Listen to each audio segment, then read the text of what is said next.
The rating agency Fitch has downgraded the U.S. government's debt.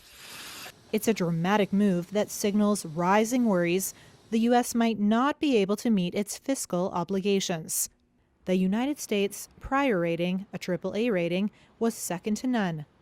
Tuesday's one-notch downgrade to AA Plus sparked outcry from the White House and from U.S. Treasury Secretary Janet Yellen, who called it arbitrary and based on outdated data. I strongly disagree with Fitch's decision, and I believe it is entirely unwarranted.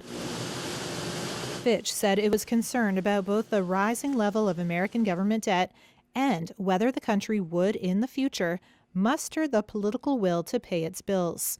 Here's Davide Barbuscia, U.S. investment correspondent for Reuters.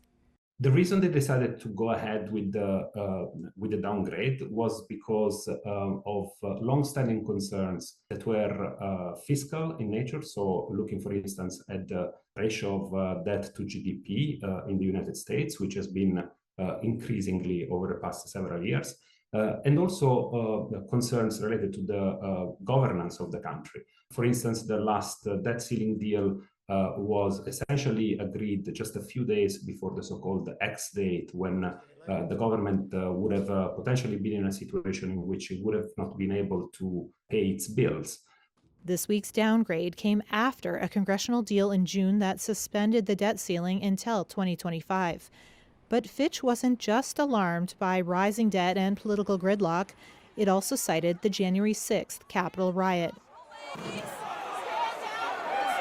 When speaking to Richard Francis, who is a senior director at Fitch, he explained how the political polarization in the United States was a contributing factor in Fitch's decision to downgrade the government. Another episode that was highlighted in conversations between the rating agency and the Treasury was January 6th insurrection, which again exemplifies that type of political polarization that we have been talking about.